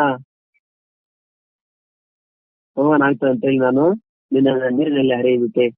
ಆನಂತರ ಅದು ಹೀಗೆ ಹೋಗಿ ಯಾರು ಹಸಿರತನ ಕೈಗೆ ಸಿಕ್ತು. ಆಮೇಲೆ ಅವನು ನಿನ್ನ ಸಾಕಿ ಹೇಳಿದ. ಆದ್ರೆ ನನ್ನ ಹೊಟ್ಟೆಯಲ್ಲಿ ಹುಟ್ಟಿದವನು, ಹಾಗಾಗಿ ನೀನು ಈ ಕಡೆ ಬಂದ್ಬಿಡು ಅಂತೇಳಿ ಹೇಳ್ತಾನೆ. ಹೇಳ್ತಾ ಇಲ್ಲ ನನ್ನನ್ನ ಹಸಿರಥ ಮತ್ತು ರಾಧೆ ಇಬ್ಬರು ತುಂಬಾ ಪ್ರೀತಿಯಿಂದ ಸಾಕಿದ್ದಾರೆ. ದುರ್ಯೋಧನನಿಗೆ ಅಂತ ಪರಮ ಮಿತ್ರನಿದ್ದಾನೆ. ಅವನ ಉಪಕಾರವನ್ನು ಅರ್ಧ ರಾಜ್ಯವನ್ನು ಕೊಟ್ಟು ನನಗೆ ಪಟ್ಟಾಭಿಷಿಕ್ತನನ್ನಾಗಿ ಮಾಡಿದ್ದಾನೆ. ಅವ್ರನ್ನೆಂದೂ ಮರೆಯಕ್ಕಾಗಲ್ಲ, ನಾನು ಆ ಕಡೆ ಬರಲ್ಲ ಅಂತ ಹೇಳ್ತಾನೆ. ಸ್ವತಃ ಶ್ರೀಕೃಷ್ಣ ಪರಮಾತ್ಮ ಬಂದು ಕೂಡ ಹೇಳ್ತಾನೆ. ಮೊದಲೇ ಸೂರ್ಯ ಒಂದು ಹೇಳಿರ್ತಾನೆ, ನಿಮ್ಮಮ್ಮ ಬರ್ತಾ ಇದ್ದಾಳೆ ಹುಷಾರು ಅಂತ ಹೇಳಿ ಕೂಡ ಹೇಳಿರ್ತಾನೆ, ಜಾಗ್ರತೆಯಿಂದ ಅಂತೇಳಿ. ಯಾಕಂದ್ರೆ ಅವ್ರ ಮಗ ಅಲ್ವಾ. ಹೀಗೆ ಆದ್ರೂ ಕೂಡ ಯಾರ ಮಾತನ್ನು ಕೇಳಲಿಲ್ಲ ದುರ್ಯೋಧನ. ಇಷ್ಟೆಲ್ಲ ಶ್ರೀಕೃಷ್ಣ ಪರಮಾತ್ಮ ತಿಳಿಸಿದಾಗಿ ಕೂಡ ಇವನು ದುರ್ಯೋಧನನ್ನ ಬಿಟ್ಟು ಪಾಂಡವರ ಪಕ್ಷವನ್ನು ಸ್ವೀಕರಿಸಲಿಲ್ಲ. ಇನ್ನೇನು ಮುಂದೆ ಯುದ್ಧ ನಡೀಬೇಕು, ಆ ಸಂದರ್ಭದಲ್ಲಿ ನಡೆದ ಘಟನೆಗಳಿವೆಲ್ಲ. ಆದ್ರೆ ಕರ್ಣ ಅಂತಂದ್ರೆ ದಾನಶೀಲತೆಗೆ ಪ್ರತೀಕ. ವಿಶೇಷವಾಗಿ ಕರ್ಣನ ಗುಣ ಇದು. ಅವನು ಎಲ್ಲಿ ಹುಟ್ಟಿದ, ಹೇಗೆ ಬೆಳೆದ, ಹೇಗೆ ಸತ್ತ ಅನ್ನೋಕ್ಕಿಂತ ಹೇಗೆ ಬದುಕಿದ್ದ ಅನ್ನೋದು ನಾವು ಸುಮಾರು ಸತಿಯನ್ನು ನಾವು ಇದ್ರ ಬಗ್ಗೆ ಮಾತಾಡಿದೀವಿ, ಚರ್ಚೆ ಮಾಡಿದ್ವಿ. ಮಹಾನ್ ವ್ಯಕ್ತಿಗಳ ಜನನ ಹೇಗಾಯ್ತು, ಅವರು ಎಂತೆಂತ ಕಷ್ಟಪಟ್ಟಿದ್ರು, ಅವರಲ್ಲಿ ರಾಗ ದ್ವೇಷ ಯಾವ ತರ ಇತ್ತು, ಅವ್ರಲ್ಲಿರ್ತಕ್ಕಂಥ ವಿಷಯಗಳನ್ನ ಯಾವ ರೀತಿ ತೀರಿಸ್ಕೊಂತಾ ಇದ್ರು, ಆದ್ರೂ ಅಲ್ಲಿರ್ತಕ್ಕಂಥ ಶಕ್ತಿ ಸಾಮರ್ಥ್ಯ ಏನು ನೋಡಿ. ನಿನ್ನ ಸ್ನೇಹಿತ ಹೋದ ದ್ರೋಣಾಚಾರ್ಯ, ರಾಜ ಸಂಪನ್ನ ರಾಜ ನಾನೆಲ್ಲಿ, ಒಬ್ಬ ತಿನ್ಲಿಕ್ಕೆ ಊಟ ಇಲ್ಲದೆ ಇರ್ತಕ್ಕಂಥ ದರಿದ್ರ ನೀನಿಲ್ಲಿ, ನನಗೂ ನಿನ್ಗೆ ಎಲ್ಲಿ ಸ್ನೇಹ ಅಂತೇಳಿ ಅವಮಾನ ಮಾಡ್ತಾನೆ ದ್ರುಪದ. ಎಲ್ಲ ಅವಮಾನ ಸಹಿಸ್ಕೊಂಡು ಹಿಂದಿರುತ್ತಾನೆ.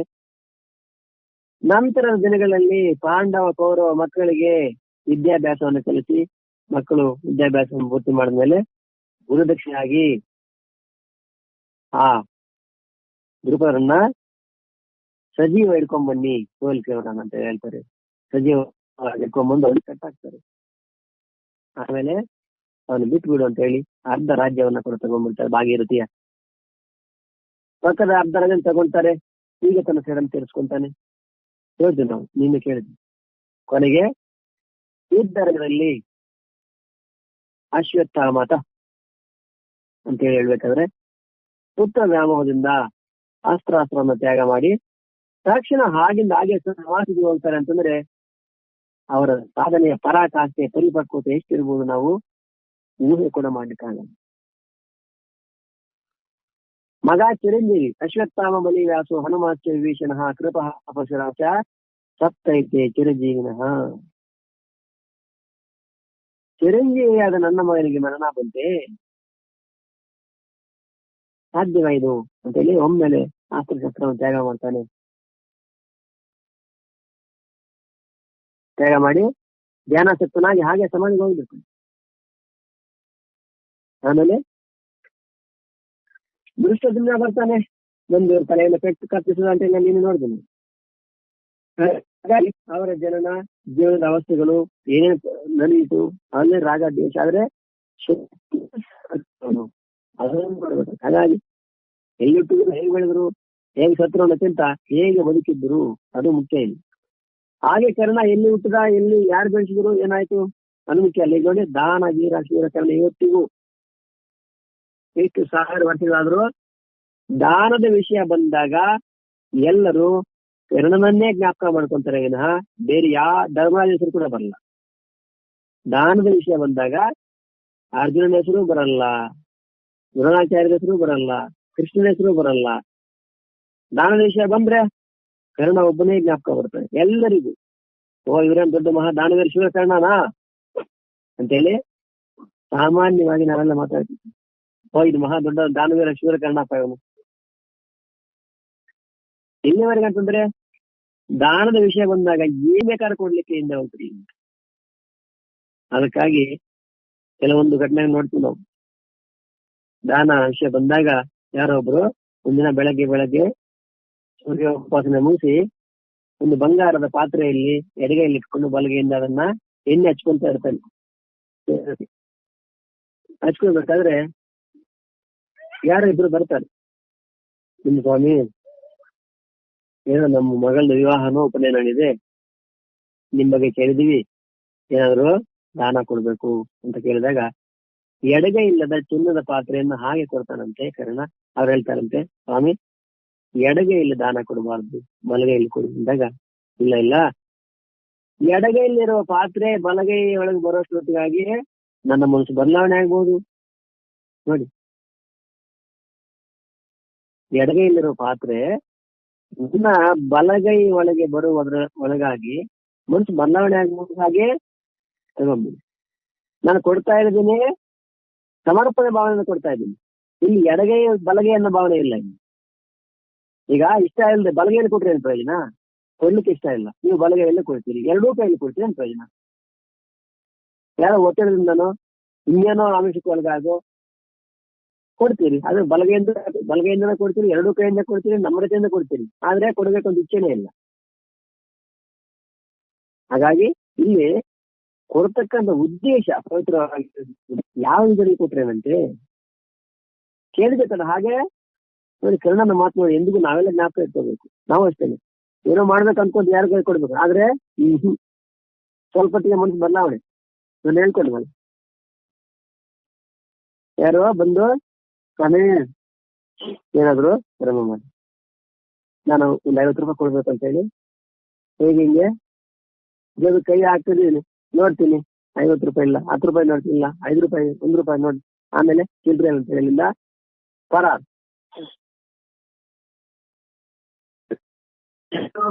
ಯಾರ ಇಲ್ಲ, ನಂದೇ ಅಲ್ಲ, ಸ್ವಂತ ನಂದೇ ಮಾಡಿ. ಅಂದ್ರೆ ಏನು, ಮನುಷ್ಯ ಯಾವ ರೀತಿ ಮೋಸ ಮಾಡ್ತೇನೆ ನೀವು ಚಿತ್ರ ನೋಡಿ ಹೇಗಿದೆ. ನನಗೆ ನನ್ನ ಮನಸ್ಸೇ ಹೇಳ್ತು ಅವ್ರಿಗೆ 50 ರೂಪಾಯಿ ಕೊಡ್ಬೇಕು ಅಂತ ಹೇಳಿ 5 ಸೆಕೆಂಡಲ್ಲೇ ನನ್ನ ಮನಸ್ಸು ಬದಲಾವಣೆ ಆಗ್ಬಿಡ್ತು. 50 ರೂಪಾಯಿ ಕೊಡ್ಬೇಕು ಅನ್ಕೊಂಡವನು ಒಂದು ಅರ್ಧ 10 ರೂಪಾಯಿ 50 ರೂಪಾಯಿ ಇದೆ, ಒಂದೇ ಸೆಕೆಂಡ್ ಅಲ್ಲೇ ಬರುತ್ತೆ. ಆಮೇಲೆ ಚಿಲ್ಲರೆ ಇಲ್ಲ ಅಂತ ಹೇಳಿ ಆ ಕೈ ಹೊರಗೆ ಬಂದು ಅಲ್ಲಿಂದ ಮನಸ್ಸು ಅದ್ರ ಚಿಂತನೆ ಕಂಡು ಹಿಡಿದು ತುಂಬಾ ವಿವೇಕ ಮಾತ್ರ ಸಾಧ್ಯ. ಇಲ್ಲಾಂದ್ರೆ ಅದು ಏನ್ ಮಾಡ್ತಾ ಇದೆ ನಮ್ಗೆ ಗೊತ್ತೇ ಆಗಲ್ಲ. ಆ ಮನಸ್ಸು ಏನ್ ಮಾಡ್ತಾ ಇದೆ ಅಂತೇಳಿ ನಮ್ಗೆ ಗೊತ್ತು ಕೂಡ ಆಗಲ್ಲ. ಆದ್ರೆ ಚಲನವಲನಗಳನ್ನ ನಿಗಾ ಇಡಬೇಕಾದ್ರೆ ತುಂಬಾ ಸೂಕ್ಷ್ಮ ಬುದ್ಧಿ ಇರ್ಬೇಕಂತ. ಒಂದು ವಿಷಯದಲ್ಲಿ ನಾನು ಹೇಗೆ ನಡ್ಕೊಂಡೆ ಅಂತ ನನ್ನ ಬಗ್ಗೆ ನಾನು ವಿಮರ್ಶೆ ಮಾಡಬೇಕಾದ್ರೆ ತುಂಬಾ ಸೂಕ್ಷ್ಮ ಬುದ್ಧಿ ಇರ್ಬೇಕು ಅಂದ್ರೆ ಗೊತ್ತಾಗಬೇಕು. ಗೊತ್ತಾದ್ರೂ ಅದನ್ನ ಬದಲಾವಣೆ ಮಾಡ್ಕೊಂಡು ಇನ್ನೂ ಕಷ್ಟ. ಮದುವೆ ಗೊತ್ತಾಯ್ತಪ್ಪ, ಈಗ ಹೌದು ಗೊತ್ತಾಯ್ತು, ನಾನು ಚಂಚಲವಾಗಿ ಅದನ್ನ ಬದಲಾವಣೆ ಮಾಡ್ಕೊಳ್ಳೋದು ಇನ್ನೂ ಕಷ್ಟ. ಮೊದಲು ಅದು ಇಷ್ಟು ಚಂಚಲವಾಗಿದೆ ಅಂತ ತಿಳ್ಕೊಳ್ಳೋದೇ ಕಷ್ಟ. ಒಂದೇ ತಿಳ್ಕೊಂಡ್ರು ಅದನ್ನ ಬದಲಾವಣೆ ಮಾಡ್ಕೊಳ್ಳೋದು ಇನ್ನೂ ಕಷ್ಟ ಆಗಿರ್ತಕ್ಕಂಥ. ಹಾಗೆ ನಾವು ಕೂಡ ಅಷ್ಟೇ ಮಾಡ್ಬೇಕಂತೀವಿ, ಮತ್ತೆ ಅದಿಲ್ಲ ಇದಿಲ್ಲ ಕೊನೆ ಇಲ್ಲ ಹಾಗೆ ಅಂತ ಹೇಳ್ಕೊಡುವ. ಹಾಗಿರ್ತದೆ. ಹಾಗಾಗಿ ಕಿರಣ ದಾನದ ವಿಷಯ ಬಂದಾಗ ಕಿರಣನ ಮುಂದೆ ಯಾರು ಇಲ್ಲ. ದಾನ ವೀರ ಶೂರ ಕರ್ಮ ಹಾಗೆ ಎಡಗೈಯಿಂದಲೇ ಕೊಟ್ಬಿಡ್ತಾನೆ ಅಂತೇಳಿ. ಅದೇ ರೀತಿ ಒಂದೊಮ್ಮೆ ಯಾರು ಮಳೆ ಇದ್ದಾರೆ ಅವರನ್ನ ಬೆಂಕು ಅಂದ್ರೆ ಯಾರೋ ತೀರ್ಕೊಂಡಿರ್ತಾರೆ, ಅವರಿಗೆ ಒಣ ಸೋದೆ ಬೇಕು. ಆ ಸೋದೆಯನ್ನ ಸಿಗ್ಲಿಕ್ಕೆ ಎಲ್ಲೂ ಸಿಗ್ಲಿಲ್ಲ. ಅರಣ್ಯಕ್ಕೆ ಹೋಗ್ತಾರೆ, ಎಲ್ಲ ಹೋಗ್ತಾರೆ, ಎಲ್ಲೂ ಕೂಡ ಎಲ್ಲ ನಿಲ್ಲೋಗ್ಬಿಟ್ಟಿದೆ. ಒಂದು ವಾರ ನಿರಂತರವಾಗಿ ಮಳೆ ಸುರಿತಿರ್ತದೆ. ದುರ್ಯೋಧನ ಹತ್ರ ಬಂದು ಕೇಳ್ತಾರೆ, ರಾಜ ಏನ್ ಸಹಾಯ ಮಾಡಿ ನಮ್ಗಂದ್ರೆ ಎಲ್ಲೂ ಅರಣ್ಯ ಕಲಿಸ್ತಾರೆ ದುರ್ಯೋಧನ ಸ್ವತಃ, ಎಲ್ಲೂ ಒಣಕಟ್ಟಿಗೆ ಸಿಗಲ್ಲ. ಕೊನೆಗೆ ಕರ್ಣ ಹತ್ರ ಬರ್ತಾರೆ. ಅಂದ್ರೆ ಕಷ್ಟ ಬಂದಾಗ ಪ್ರಜೆಗಳು ರಾಜನನ್ನು ಆಶ್ರಯಿಸ್ತಾರೆ, ಆಗ ಅವರಿಗೆ ಸಹಾಯ ಮಾಡ್ತಕ್ಕಂಥದ್ದು ರಾಜನ ಧರ್ಮ. ಅವಾಗ ಸ್ವತಃ ಒಂದು ಬುದ್ಧಿಯನ್ನು ತಗೊಂಡು ಯಾರು ಕರ್ಣ ತನ್ನ ಅರಮನೆಯಲ್ಲಿ ಫರ್ನಿಚರ್ಸ್ ಇದೆಯಲ್ಲ ಒಳಗಡೆ ಮನೆಯಲ್ಲಿ, ಅದನ್ನೇ ಅವ್ರದ್ದು ಚೀಲಿ ಕೊಡ್ತಾನೆ ತಗೊಂಡೋಗಿ ಅಂತೇಳಿ. ಆಮೇಲೆ ಅವರೆಲ್ಲ ತಗೊಂಡು ಹೋಗ್ತಾರೆ. ಅದು ಅರಮನೆ ಮುಂದೆ ಹೋಗ್ತಾರೆ. ಇಲ್ಲಿಂದ ಬಂತೀವಲ್ಲ ಅಂತ ಕೇಳ್ತಾನೆ. ಕರ್ಣ ಕೊಟ್ಟ ಅಂತಾರೆ. ಆಗ ದುರ್ಯೋಧನ ಕೊಟ್ಟಾಗ ಈ ಕೆಲಸ ನಾನು ಕೂಡ ಮಾಡ್ಬೋದಾಗಿತ್ತು, ಇದೇ ಕೆಲಸ ನಾನು ಮಾಡ್ಬೋದಾಗಿತ್ತು, ಮತ್ತು ನನ್ನ ಬುದ್ಧಿಗೆ ಯಾಕೆ ಅದೇ ಕರ್ಣನ ವಿಶೇಷತೆ. ಇದೇ ಕೆಲಸ ಈಗ ಅರಮನೆ ದುರ್ಯೋಧನಿಗಿಲ್ವಾ, ಅವನು ಆ ಕೆಲಸ ಮಾಡ್ಬೋದಾಗಿತ್ತು. ನನ್ನ ಬುದ್ಧಿಗೆ ಎಲ್ಲ ಹೊಳಿಲೇ ಇಲ್ಲ. ಆವತ್ತ ಕರ್ಣ ತನ್ನ ಮನೆಯಲ್ಲ ಹಾಕಿರ್ತಕ್ಕಂಥ ಸರಿ ಚಟ್ಟನ್ನು ಹೊಡೆದು ನೋಡಿ ಎಂತ ಅಂದ್ರೆ ಆ ಕೆಲಸ ಕೂಡ ಮಾಡ್ಬೋದಾಗಿತ್ತು. ಹಾಗೆ ನಾವು ಅಷ್ಟೇ ಇವ್ರು ಮಾಡಿ ನೀವ್ ಯಾಕೆ ಮಾಡ್ಬೋದು, ನಾವು ಮಾಡ್ಬೋದಾಗಿ ಯಾಕೆ ಮಾಡಿಲ್ಲ ಅಂದ್ರೆ ಅದಷ್ಟೇ ಒಂದು ನಾನು ಹಿಂದೆ ನನ್ನ ಅರಮನೆ ಇಲ್ಲಿದ್ರು ಪರವಾಗಿಲ್ಲ. ಹಾಗೆ ಯಾಕೆ ರಾಜನಾಗಿದ್ದ ಅಂಗರಾಜ. ಅಂಥ ದಾನ ವಿಷಯ ಬಂದಾಗ ಕರ್ಣನ ಬಿಟ್ರೆ ಯಾರು ಇಲ್ಲ. ಅದೇ ರೀತಿ ಅರ್ಜುನ ಕರ್ಣನ ಬಗ್ಗೆ ಕ್ಷುಲ್ಲಕವಾಗಿ ಮಾತಾಡಿದಾಗ ಕೃಷ್ಣ ಹೆಂಗಪ್ಪ ಅಂದ್ರೆ ಯಾರಿಗೆ ಎಲ್ಲಿ ಬುದ್ಧಿ ಕಲಿಸ್ಬೇಕೋ ಅಲ್ಲಿ ಬುದ್ಧಿ ಕಲಿಸ್ತಾನೆ ಕೃಷ್ಣ. ಸರಿ ಅರ್ಜುನ ಅಂತ ಹೇಳಿ ಯುದ್ಧದ ನಂತರ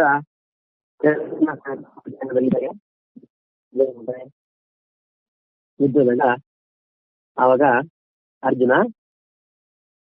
ವೇಷ ಬದಲಾವಣೆ ಮಾಡಿಕೊಂಡು ಕೃಷ್ಣಾರ್ಜುನರಿಬ್ರು ಹೋಗ್ತಾರೆ. ಆ ಯುದ್ಧರಂಗದಲ್ಲಿ ಹೆಣಗಳ ಮಧ್ಯದಲ್ಲಿ ಕರ್ಣನ ಶರೀರ ಬಿದ್ದು ಒದ್ದಾಡ್ತಾ ಇರ್ತದೆ.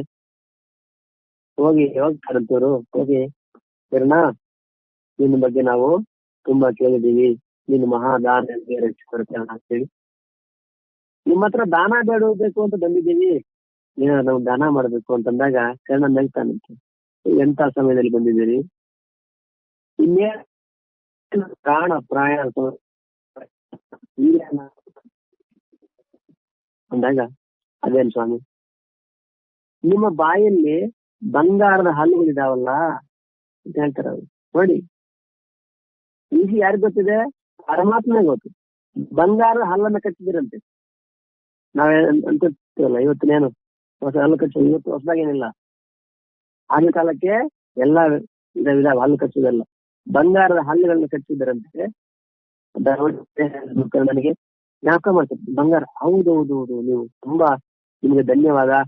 ನನಗೆ ಯಾಕೆ ಮಾಡಿದ್ರಿ ನಾನು ಮರ ಅಂತ ಹೇಳಿ ಮೇಲೆ ಕೇಳಲಿಕ್ಕೆ ಕೂಡ ಸಾಧ್ಯ ಇಲ್ಲದೆ ಇರ್ತಕ್ಕಂಥ ಸಮಯದಲ್ಲಿ ಕೂಡ ಕರ್ಣ ಹಾಗೆ ಆ ಸೊಂಟವನ್ನು ಎಳ್ಕೊಂಡು ಹಾಗೆ ಎರಡು ಕೈಯಿಂದ ಮುಂದೆ ಸಾಗಿ ತನ್ನ ಒಂದು ಬಾಣವನ್ನು ತಗೊಂಡು ತನ್ನ ದವಡೆಯಲ್ಲಿ ಹೊಡೆದು ಆ ಬಂಗಾರದ ಹಲ್ಲುಗಳನ್ನ ತೆಗಿತಾನೆ. ತೆಗಿಲಿಕ್ಕೆ ಎಲ್ಲ ಸೋರ್ತದೆ. ತಗೊಳ್ಳಿ ಅಂತ ಕೊಡ್ತಾನೆ. ಅವರಂತ ಸ್ವಾಮಿ, ನಾವು ಬ್ರಾಹ್ಮಣರು ರಕ್ತದಿಂದ ಲಿಪ್ತವಾದ ವಸ್ತುಗಳನ್ನ ಮುಟ್ಟೋದಿಲ್ಲ, ಹಾಗಾಗಿ ಸ್ವಲ್ಪ ನೀರಿನಿಂದ ತೆಗೆದುಕೊಡ್ಬೇಕು ಸ್ವಾಮಿ ಅಂತಾರೆ. ನೋಡಿ ಪರೀಕ್ಷೆ ನೋಡಿ ಹೇಗಿರ್ತದೆ. ನಿಲ್ಲಿಕ್ಕೆ ಆಗಲ್ಲ, ಅವ್ರು ಕೆಳಗಿದ್ದದೆ. ಆಗಲೂ ಮತ್ತೆ ದೂರದಲ್ಲಿ ಬಿದ್ದಿದ್ದ ಧನುಸನ್ನ ತಗೊಂತಾರೆ. ಹಾಗೆ ಎರಡು ಕೈ ಮೇಲೆ ಹೋಗಿ ಹಾಗೆ ಬಾಣವನ್ನು ತಗೊಂಡು ಎದ್ದು ಭೂಮಿಗೆ ಬಾಣ ಬಿಟ್ಟು ನೀರು ಬರ್ತದೆ, ತೆಗೆದು ಆಮೇಲೆ ಕೊಡ್ತಾರಂತೆ. ಅದನ್ನ ತಗೋಬೇಕಾದ್ರೆ ಶ್ರೀಕೃಷ್ಣ ಪರಮಾತ್ಮನ ಕಣ್ಣಲ್ಲಿ ನೀರು ಬರ್ತದೆ. ಪ್ರಾಣ ಸ್ವೀಕಾರ ಮಾಡಬೇಕಾದ್ರೆ ಕೃಷ್ಣನ ಕಣ್ಣಲ್ಲಿ ನೀರು ಬಂದ್ಬಿಡ್ತದೆ. ಅಂದ್ರೆ ಎಂಥ ತ್ಯಾಗ! ತನ್ನ ಪ್ರಾಣ ಪ್ರಯಾಣದ ಸಮಯದಲ್ಲಿ ಕೂಡ ತನ್ನ ಶುಭವನ್ನ ಬದಲಾವಣೆ ಅಂತ ಸಮಯದಲ್ಲಿ ಕೂಡ ಬಂದವರಿಗೆ ಇಲ್ಲ ಅಂತ ವಾಪಸ್ ಪ್ರಾಣ ಬರುತ್ತೆ, ಸ್ವಲ್ಪ ಪ್ರಾಣ ಬರುತ್ತೆ. ಆಗಲೂ ಕೂಡ ತನ್ನ ಶರೀರದ ಭಾಗವಾಗಿದ್ದ ಬಂಗಾರದ ಹಲ್ಲುಗಳನ್ನ ಬಾಣದಿಂದ ನಾವು ಬ್ರಾಹ್ಮಣರು ರಕ್ತ ಸಿಕ್ತವಾದ ಸ್ವೀಕಾರ ಮಾಡಬಾರ್ದು, ಅಪವಿತ್ರ, ಅದನ್ನು ನೀರಿನಲ್ಲಿ ತೆಗೆದುಕೊಳ್ಬೇಕಂದಾಗ ಮತ್ತೆ ಭೂಮಿಗೆ ಬಾಣ ಬಿಟ್ಟು ನೀರನ್ನ ತರಿಸಿ ಗಂಗೆಯಿಂದ ಅಂತರ್ಗಂಗೆ ತರಿಸಿ ತೆಗೆದು ಸ್ವೀಕಾರ ಮಾಡಬೇಕಾದ್ರೆ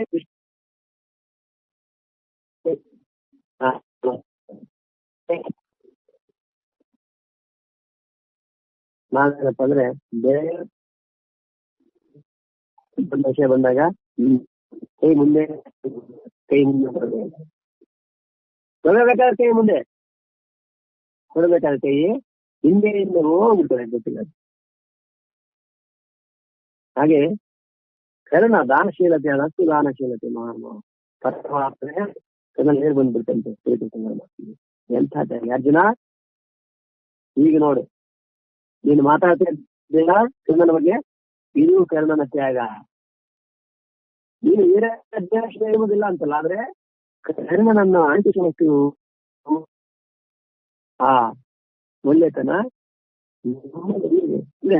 ಅರ್ಜುನ ಅಹಂಕಾರವನ್ನ ಸಂದರ್ಭ ಬಂದಾಗ ಆವಾಗ ಅವಾಗ ತೋರಿಸ್ತಾ ಇದೆ. ಅದನ್ನು ಹೇಗೆ ಮಟ್ಟ ಆಗ್ಬೇಕು ಪರಮಾತ್ಮ ಗೊತ್ತಿತ್ತು. ಹಾಗೆ ಇಷ್ಟೆಲ್ಲ ಅದು ಆದ್ಮೇಲೆ ಇದಕ್ಕೂ ಮೊದಲು ಒಂದ್ಸರಿ ದೇವೇಂದ್ರ ಬರ್ತಾನೆ. ದೇವೇಂದ್ರ ಬರ್ತಾನೆ. ಯಾಕೆ? ದೇವೇಂದ್ರನ ಮನೆ ಅರ್ಜುನ. ಕುಂತಿಗೆ ಒಂದು ಶಾಪ ಇರ್ತದೆ. ಪಾಂಡುರಾಜ ಮಾದರಿ ಅಂತ ಇಬ್ಬರು ಮಕ್ಕಳು. ಪಾಂಡುರಾಜ ಎರಡು ಜಿಂಕೆಗಳ ಸಂಭೋಗ ಸಮಯದಲ್ಲಿ ಬಾಣ ಬಿಡ್ತಾನೆ. ದೇವತೆಗಳು ಆ ಜಿಂಕೆಗಳ ರೂಪವಾಗಿ ಅವತಾರವಿತ್ತು ಅಲ್ಲಿ ವಿಹಾರ ಮಾಡ್ತಿರ್ತಾರೆ ಅರಣ್ಯದಲ್ಲಿ. ಆ ಜಿಂಕೆ ನಾವು ಹೇಗೆ ಪತ್ನಿಯ ಆ ಸಂಭೋಗ ಸಮಯದಲ್ಲಿ ನಮ್ಮ ಮೇಲೆ ಬಾಣ ಬಿಡ್ತಾಯಿದ್ವಿ, ಹಾಗೇನೋ ನಿನ್ನ ಪತ್ನಿಯನ್ನ ಮುಟ್ಟಿದ್ರೆ ನೀನು ಕೂಡ ತಲೆ ಹೊಡೆದು ಸತ್ತು ಅಂತ ಹೇಳಿ ಶಾಪ ಕೊಟ್ಟು ಅವರು ಸಾಯ್ತಾರೆ. ಆದ ಕಾರಣ ಪಾಂಡುರಾಜ ಎಂಬ ಇಬ್ಬರು ನಿಂತಿದ್ದು ಅವ್ರನ್ನೇನು ಮುಟ್ಟಿದ್ರೆ ಆಯ್ತಾನೆ. ಹಾಗಾಗಿ ಮತ್ತೆ ಮಕ್ಕಳು ಹೆಂಗಾಯ್ತಂದ್ರೆ ಅವಾಗ ಮತ್ತೆ ರಾಜ್ಯದ ಕಥೆ ಏನು, ರಾಜ್ಯ ಏನಾಗುತ್ತೆ ಮುಂದೆ ಅಂತ ಹೇಳಿ ತುಂಬಾ ದುಃಖಿತರಾಗ್ತಾನೆ ಪಾಂಡುರಾಜ. ಅವಾಗ ಕುಂತಿ ಹೇಳ್ತಾನೆ, ಇಲ್ಲ ನೀವು ಚಿಂತೆ ಮಾಡಬೇಡಿ, ನನಗೆ ಮಹರ್ಷಿಯಿಂದ ಕೊಟ್ಟ ವರಗಳಿದಾವೆ, ಹಾಗಾಗಿ ದೇವತೆಗಳನ್ನ ಪ್ರಾರ್ಥನೆ ಮಾಡಿ ನನ್ನ ಮಕ್ಕಳನ್ನ ಪಡೀತಿ ಅಂತ ಹೇಳಿ ಸೂರ್ಯ ಅನುಗ್ರಹದಿಂದ ಅದೇ ರೀತಿ ಹೇಮದಿಂದ ಧರ್ಮರಾಜ ಮತ್ತು ವಾಯುದೇವನಿಂದ ಭೀಮ, ದೇವೇಂದ್ರ ಅಂಶದಿಂದ ಅರ್ಜುನ, ಅಶ್ವಿನಿ ದೇವತೆಗಳ ಅಂಶದಿಂದ ಮೃತ್ಯುಲ ಸಹದೇವರು ಹುಟ್ಟುತ್ತಾರೆ. ನಿಮ್ಗೆಲ್ಲ ಗೊತ್ತಿರುತ್ತೆ ನಮಗೆ. ಹಾಗಾಗಿ ಕೊನೆಗೆ ಪಾಂಡುರೋಗ ಅಂತ ನೀವು ನೋಡಿ ಕೇಳಿದಿರ. ಪಾಂಡುರೋಗ ಒಂಥರ ಕೆಂಪಗೆ ಇರ್ತದೆ, ನೋಡಿದಿರ, ಅದನ್ನೇ ಪಾಂಡುರೋಗ ಅಂತಾರೆ. ಪಾಂಡುರಾಜನ ಕೂಡ ವಿಚಿತ್ರ ಏನಪ್ಪ ಅಂದ್ರೆ ಮಹಾಭಾರತದಲ್ಲಿ ಯಾವುದೇ ವಿಷಯವನ್ನ ಹೇಗಿದೆ ಕೊನೆಗೆ ಒಂದು ದಿನ ಅರಣ್ಯದಲ್ಲಿ ಆಗ ಏನೇನೋ ಮುಟ್ಟಿದ ತಕ್ಷಣನೇ ಸತ್ತು ಹೋಗ್ಬಿಡ್ತಾನೆ. ಅದನ್ನು ಕೂಡ ಬರೀತಾರೆ. ನೀವು ಮಹಾಭಾರತ ಓದೋರು ಗೊತ್ತಾಗುತ್ತಲ್ಲ ಕೂಡ. ಇರ್ಲಿ, ಏನೇ ಸಂದರ್ಭ ಬಂತು ಅಂತಂದ್ರೆ ಸರಿ. ಹಾಗೆ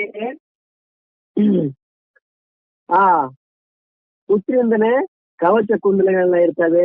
ಯಾರಿಗೆ? ಕರ್ಣನಿಗೆ. ಯಾಕೆ? ಸೂರ್ಯನ ಮಗ. ಈಗ ಅರ್ಜುನ, ದೇವೇಂದ್ರ ತನ್ನ ಮಗ ಯಾರು? ಅರ್ಜುನ. ಅರ್ಜುನ ಕಾಪಾಡಿಕೊಳ್ಳಿಕ್ಕಾಗಿ ಎಲ್ಲಿಯವರೆಗೆ ಕವಚ ಇರೋದು ಅಲ್ಲಿಯವರೆಗೆ ಇವರೇನು ಮಾಡಕ್ಕಾಗಲ್ಲ ಕರ್ಣನನ್ನ ಅಂತ ಗೊತ್ತಾಯ್ತು. ಹಾಗಾಗಿ ಯಾಕೆ ಇವರು ದಾನವೀರೇಶ್ವರ ಸೂರ್ಯ ಮೊದಲೇ ಬರ್ತಾನೆ.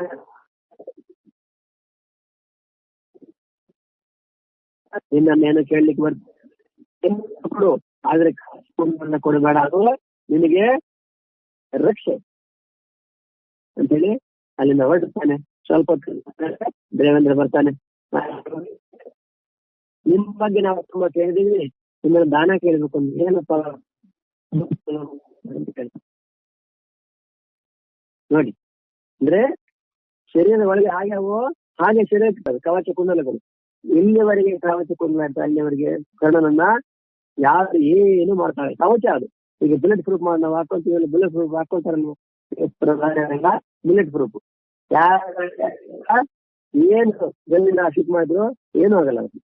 ಹಾಗೆ ಇವರಿಗೆ ಸ್ವತಃ ಹುಟ್ಟಿದಾಗಿಂದಾನೇ ಕವಚ ಕುಂಡಲ. ಏನು ಎಲ್ಲಿ ಯಾರು ಹೊಡೆದ್ರು ಏನು ಮಾಡಕ್ಕಾಗಲ್ಲ ಅಂತ ಕವಚ. ದೇವೇಂದ್ರ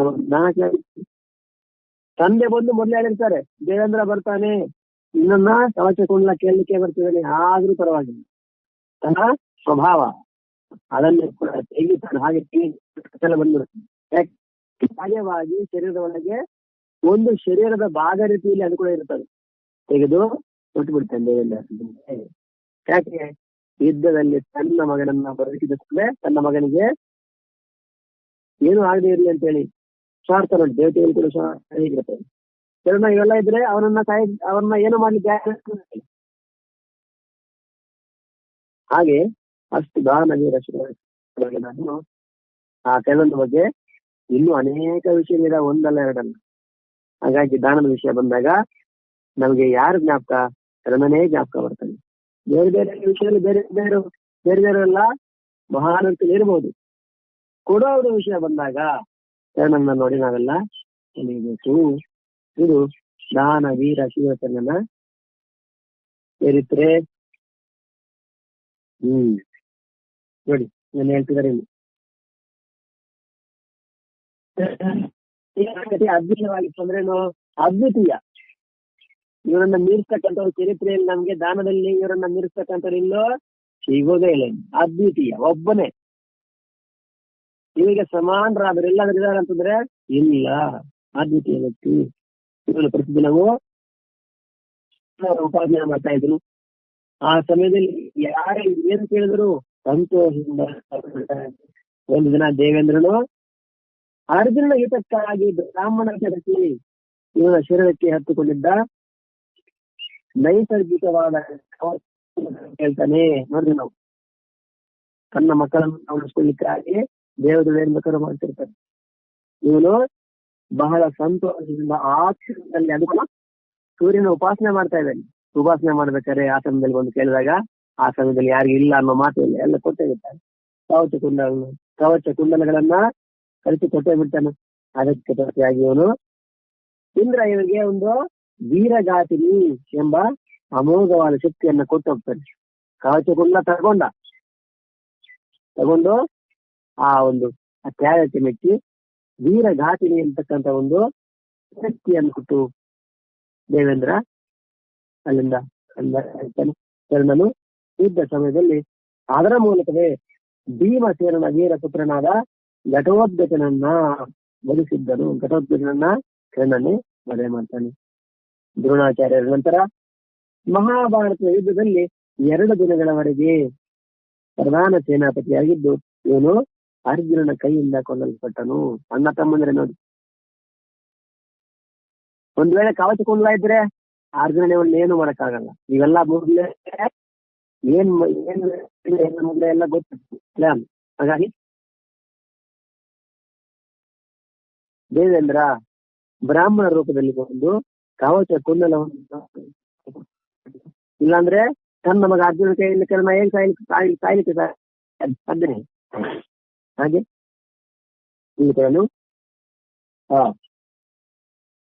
ಯುದ್ಧ ಸಮಯದಲ್ಲಿ ಆ ವೀರಗಾತಿ ಎಂಬ ಶಕ್ತಿಯನ್ನು ಕೂಡ ಕೊಟ್ಟು ಹೋಗ್ತಾನೆ. ಯುದ್ಧ ಸಮಯದಲ್ಲಿ ಅದರ ಮೂಲಕನೇ ಭೀಮಸೇನ ಮಗ ಘಟೋತ್ಕಚ ಅವನ್ನ ವಧೆ ಮಾಡ್ತಾನೆ. ನಂತರ ಮಹಾಭಾರತದ ಯುದ್ಧ 2 ದಿನಗಳವರೆಗೆ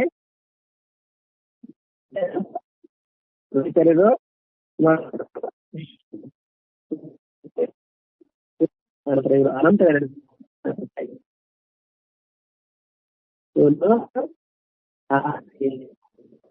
ಅದು ಬೇರೆ ಭೂದೇವಿ ಶಾಪ ಇರುತ್ತದೆ ಮತ್ತು ಗುರುಗಳ ಶಾಪ ಕೂಡ ಇರ್ತದೆ. ನಿನಗೆ ಯುದ್ಧ ಸಮಯದಲ್ಲಿ ಶಸ್ತ್ರಾಸ್ತ್ರಗಳು ಜ್ಞಾಪಕಕ್ಕೆ ಬರದೇ ಹೋಗ್ಲಿ ಅಂತೇಳಿ ಇದೆಲ್ಲ ಶಾಪ ಕಾರಣ. ಅರ್ಜುನ ಯಾರು? ಸ್ವಂತ ತಮ್ಮ. ಹೀಗೆ ಮಹಾಭಾರತದಲ್ಲಿ ಎಂತೆಂತ ಘಟನೆಗಳು ನೋಡಿ. ಅದಕ್ಕೆ ಒಬ್ಬ ವಿದೇಶಿ ತತ್ವಜ್ಞಾನಿ ಎಂಬ ಬರೀತಾನೆ, ಮಹಾಭಾರತ ಕಟ್ಟುಕತೆ ಕಲ್ಪನೆ ಅಂತ ಹೇಳಿ ಹೇಳ್ತಾರೆ. ಒಂದ್ ವೇಳೆ ನಿಜವಾಗ್ಲೂ ನಡೆದಿದ್ರೆ ಮಹಾಭಾರತ ಅಂತಕ್ಕಂಥದ್ದು ಆಶ್ಚರ್ಯ. ಒಂದ್ ವೇಳೆ ಕಟ್ಟುಕತೆ ಆದ್ರೆ ಅದರ ಇನ್ನೂ ಕಥೆಯಾ? ನಿಜವಾಗಿ ನಡೆದಿದ್ರೇನೆ ಆಶ್ಚರ್ಯ ಅದು. ಒಂದ್ ವೇಳೆ ಕಟ್ಟುಕತೆ ಆದ್ರೆ ಯಾಕೆ? ಕಟ್ಟುಕತೆ ಆದ್ರೆ ಇನ್ನೂ ಆಶ್ಚರ್ಯ ಯಾಕೆ?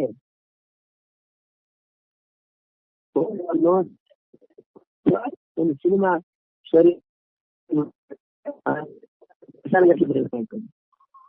2.5 ಗಂಟೆ ಸಿನಿಮಾ, ನನ್ನ ಸೀರಿಯಲ್ ಲಕ್ಷ ಶ್ಲೋಕಗಳ ಮಹಾಭಾರತ ಮಾಡಿರ್ತಕ್ಕಂಥದ್ದು ಅಷ್ಟು ಸಾಮಾನ್ಯ. 1 ಲಕ್ಷ ಶ್ಲೋಕಗಳು. ಆ ಲಕ್ಷಕ್ಕೆ ಎಷ್ಟು ಹೆಸರುಗಳು? ಒಂದಲ್ಲ, ಆ ಒಂದು ಕಥೆಯನ್ನ ಕಳೀತಕ್ಕಂಥದ್ದು ಅದು ಸಾಮಾನ್ಯರಿಗಾಗಲ್ಲ. ಒಂದ್ ವೇಳೆ ಕಲ್ಪನೆ ಆಗಿದ್ರೆ ಅದು ಸತ್ಯ ಆಗಿದ್ರೆ ಆಶ್ಚರ್ಯ, ಕಲ್ಪನೆ ಆಗಿದ್ರೆ ಇನ್ನೂ ಆಶ್ಚರ್ಯ. ಒಬ್ಬ ವಿದೇಶಿ ತತ್ವವೇತ್ತ ಇದರ ಬಗ್ಗೆ ಬರೀತಾನೆ.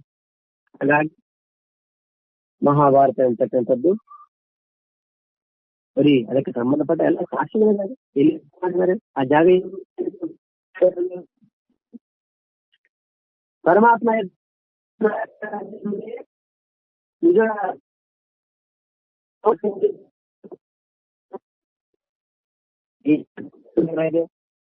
ಅದನ್ನ ಹೊತ್ತಾಗೆಲ್ಲ ಇದು ಮಾಡಿ ಸಂಶೋಧನೆ. ಅದೇ ರೀತಿ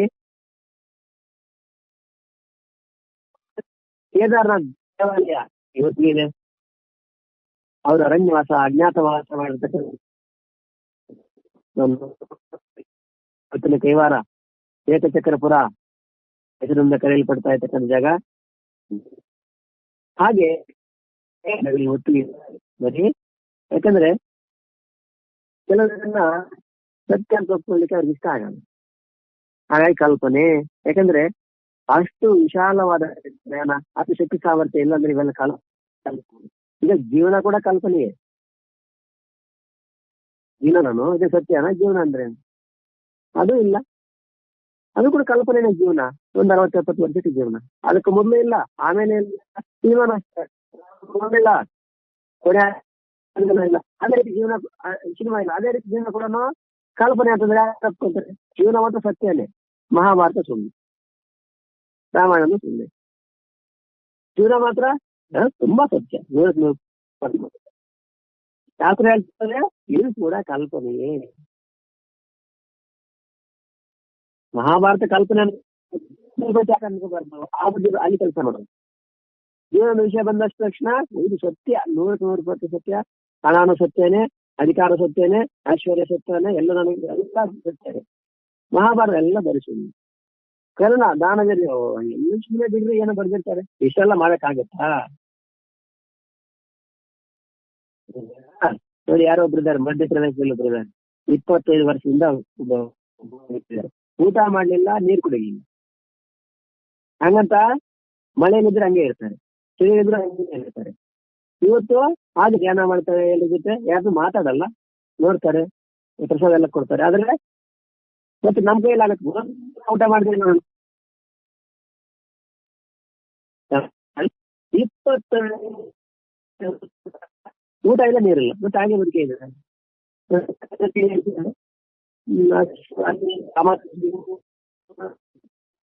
ನಮ್ ಕೈಲಿ ಆಗಲ್ಲ ಅಂತೇಳಿ ಯಾರ ಕೈಯಿಂದ ಆಗಲ್ಲ, ನಮ್ ಕೈಲಿ ಆಗಲ್ಲ ಬಿಡಿ. ಹಂಗಂತ ಬೇರೆ ಆ ಕೆಲಸ ಮಾಡ್ತಕ್ಕಂಥ ಸುಮಾರು ಅವರು ಬಹಳ 15 ವರ್ಷ ಹೋಗ್ತಾರೆ.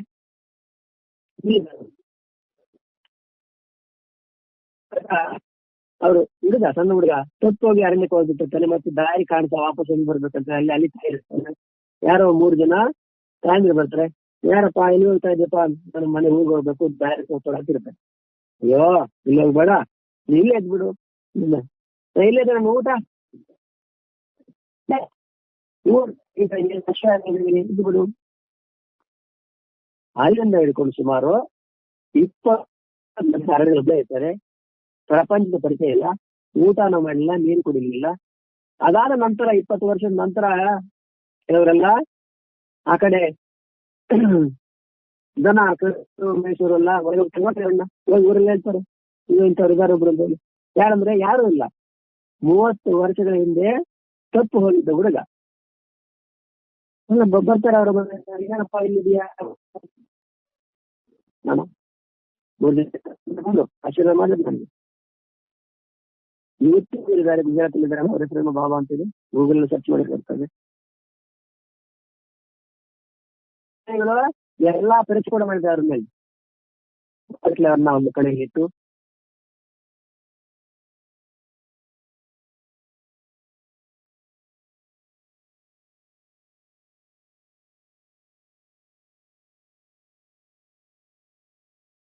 ಹಾಗೆ ನಡ್ಕೊಂಡು ಹೋಗ್ತಾರೆ, ಮಾತಾಡ್ತಾರೆ, ಸ್ವಲ್ಪ ಹೊತ್ತು ಮಾತಾಡ್ತಾರೆ, ಹೆಚ್ಚು ಕಾಲ ಧ್ಯಾನದಲ್ಲಿ ಸಮಾಜದಲ್ಲಿ ಇರ್ತಾರೆ. ಹೊರಗಡೆ ಯಾವಾಗಲೂ ಬರ್ತಾರೆ, ಮಾತಾಡ್ತಾರೆ, ಹೋಗ್ಬಿಡ್ತಾರೆ. 20 ವರ್ಷದಿಂದ ಊಟನೇ ಮಾಡಿದ್ರೆ ನಮ್ ಕೈಲಿ ಆಗತ್ತಲ್ಲ, ನಮ್ ಕೈಲಿ ಆಗಲ್ಲ ಅಂತ ಯಾರ ಕೈಯಿಂದ ಆಗಲ್ಲ, ಹಂಗಲ್ಲ. ಹಾಗಾಗಿ ದಾನವೀರ ಶಿವಕರ್ಣ ಇಷ್ಟ ಸಾಧ್ಯನಾ ಅಂದ್ರೆ ನಮ್ಮ ಸಾಧ್ಯ ಅಂತವ್ರು ತನ್ನ ಸಂಪಾದನೆಯ 70 ಭಾಗವನ್ನ ದೇಶಕ್ಕಾಗಿ ಮತ್ತೆ ವಾಪಸ್ ಕೊಡ್ತಿರ್ತಾರೆ.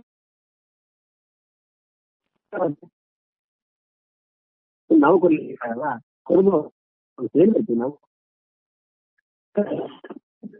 ರತನ್ ಟಾಟಾ ಅವ್ರ ಸಂಪಾದನೆಯನ್ನು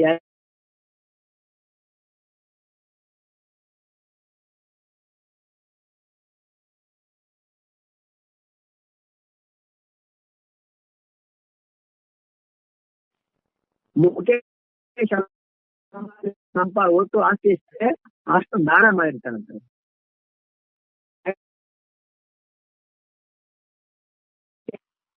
ಮತ್ತೆ ನಮ್ಗೆ ಯಾಕೆ ಮಾಡಕ್ಕಂದ್ರೆ ನಾವು ನಮ್ ಕಥೆ ಅಷ್ಟೇ, ನಮ್ಮ ಲೆವೆಲ್ ಇಷ್ಟೇ. ಹಾಗೆ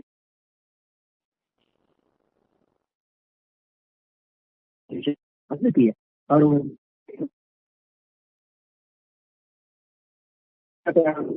ಹಾಗೂ ಜೀವನದಲ್ಲಿ ಏನೆಲ್ಲ ಅನುಭವಿಸಿ ನೋಡಿ.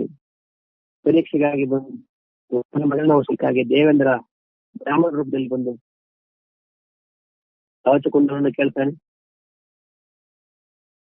ಇನ್ಯಾರೋ ಬಂದು ಇನ್ನೇನೋ ಕೇಳ್ತಾರೆ. ಅಷ್ಟಕ್ಕೂ ಬಿಡಿಲ್ಲ ಅವ್ರನ್ನ, ಕೊನೆಗೆ ಇನ್ನೇನು ಪ್ರಾಣ ಬಿಡಿದ್ರೆ ಆವಾಗ ಕೂಡ